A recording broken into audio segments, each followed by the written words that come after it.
Welcome to Center Stage. My name is Mark Gordon. Today would have been Prince's 58th birthday. The superstar died April 21st, 2016, of an accidental overdose of the painkiller fentanyl. Prince's death is part of an epidemic that is sweeping the nation, the abuse of prescription drugs. That's the topic of a documentary called Dr. Feelgood. We have with us the director, Marson.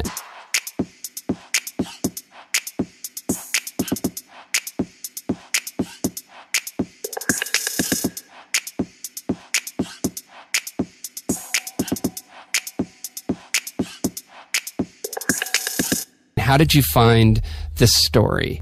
You know, opiates and the epidemic, as you say, is something that I'd been discussing for a while. I have close friends of mine who are physicians, Allison Block and Tim Poor, and they told me how, as doctors, it's something they're seeing every day, right? People come in, they're looking for pills, or they're already addicted to these pills, and as doctors, it's really tough to know how to deal with these medications.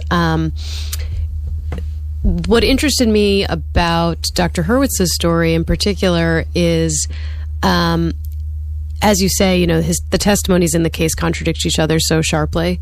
So some of his patients say, he saved my life with these pills. I couldn't get out of bed in the morning, and now I can. And others fell victim to abuse, addiction, dealing, and in some cases death. And so I wanted to tell the story from the doctor's point of view. You know, the dilemma of the doctor, of course, is if you are a doctor and you are benevolent, as you say, and as Dr. Hurwitz is, you want to help people who are suffering. And here are these pills that are incredibly effective at doing just that. So how can you be a compassionate doctor and relieve patient suffering while at the same time not creating addiction? And Dr. Hurwitz's story seemed a great way in to show that perspective, which I don't believe has ever been shared by the media before on this topic. How long did it take you to make the film? It took 2 years from when we originally conceived of this idea until now, basically just about 2 years, yeah. What was the biggest challenge for you making Dr. Feelgood? You smiled. There are so many challenges in making a documentary. I think in this particular case, a big challenge was the fact that, you know, we're telling a story that takes place in the past.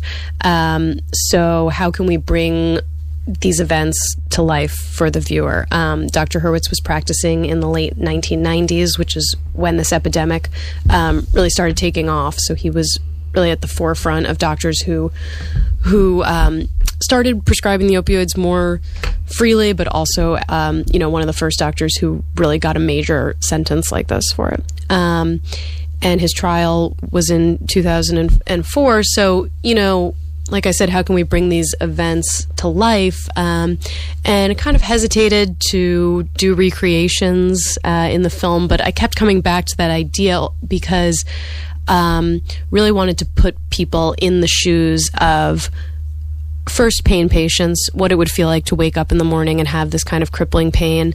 And what would it feel like to walk into a doctor's office and be at the mercy of that doctor, whether you're going to be able to get the treatment that you need. So we do a lot of POV recreation. So, you know, from the perspective of the patient and also from the perspective of the doctor. So again, if you're a doctor, what is it like if a patient comes to you and tells you they're experiencing this awful pain? How do you know? How do you assess that? And how do you decide how you're going to act?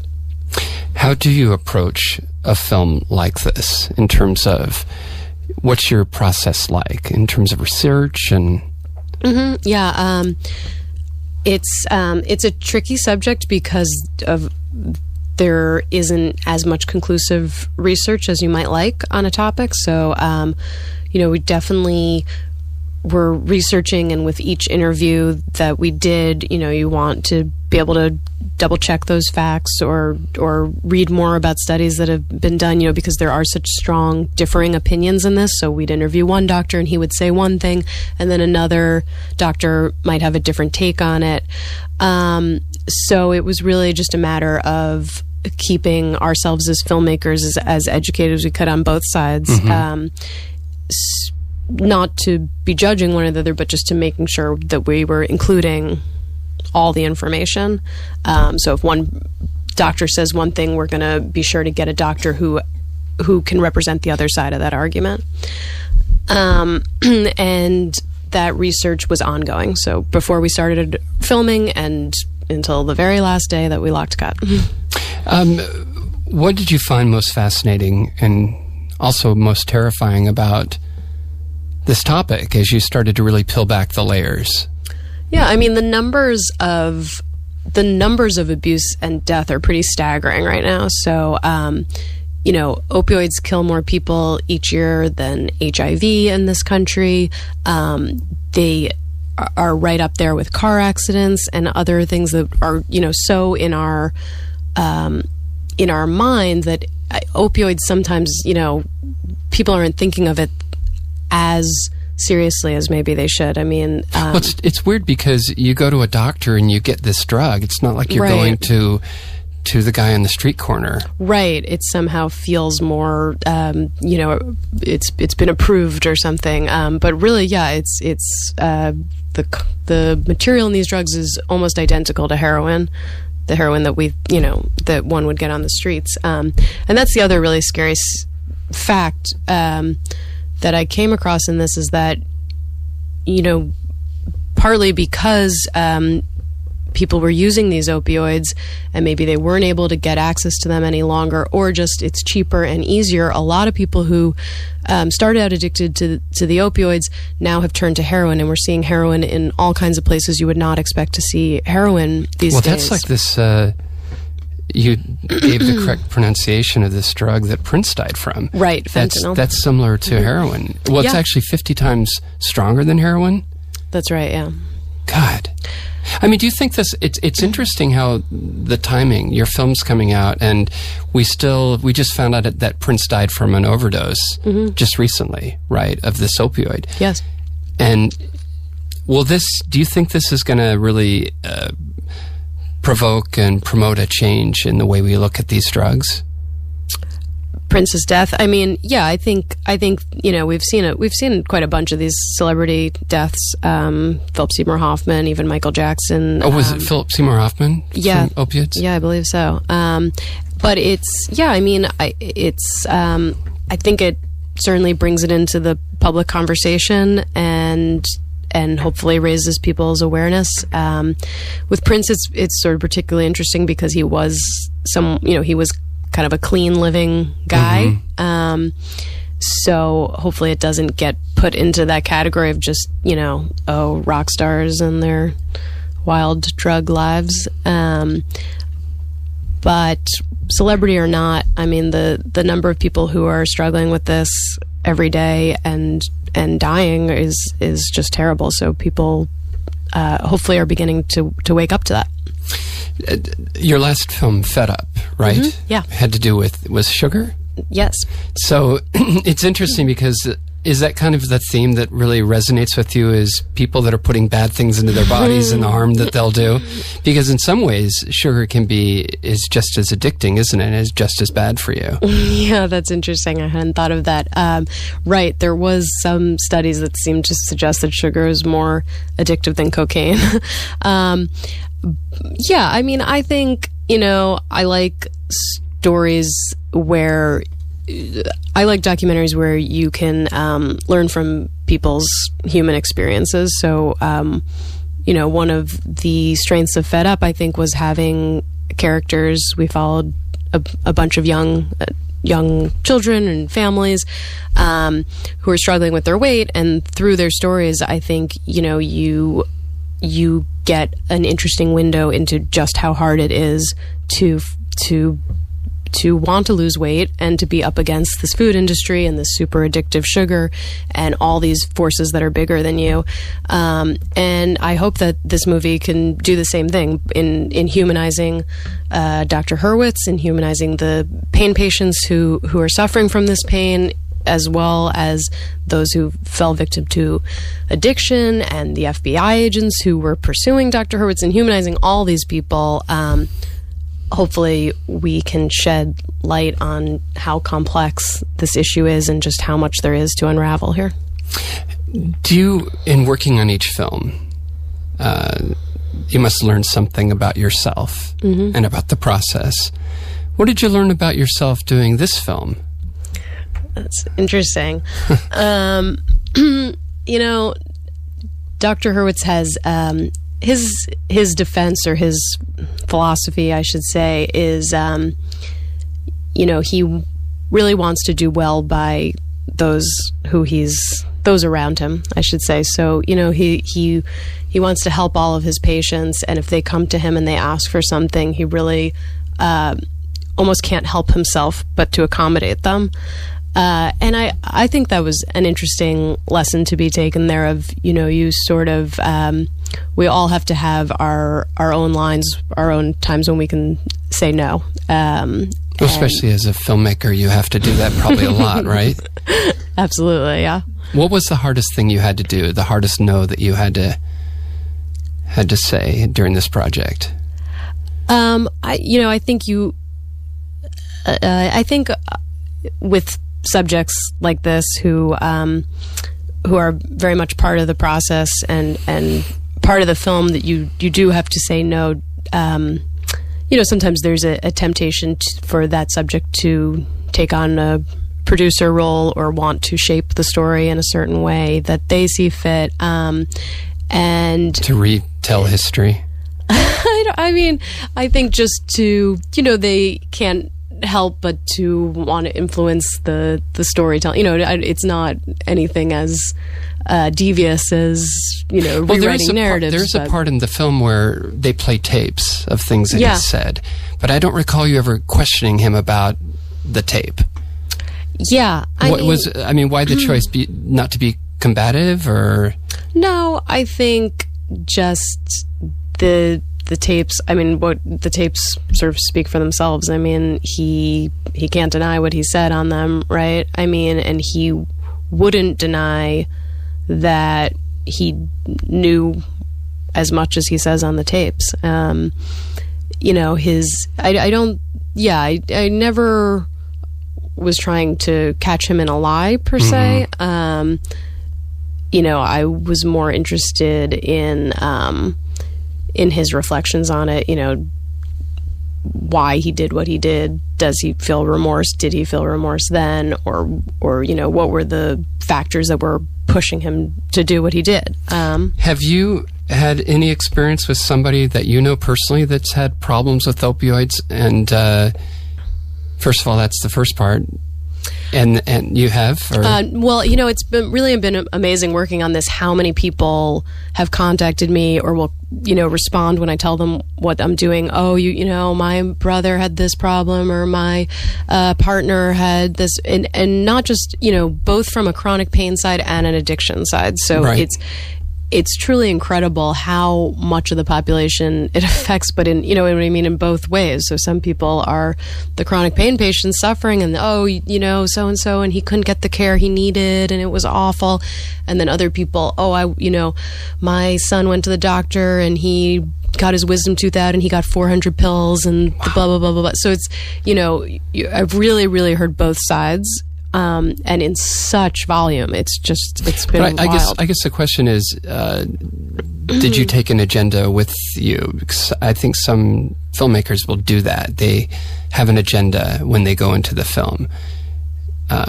Because oftentimes it's whatever our map of the world is. We're going to go in there with this kind of framework of what we want to cover.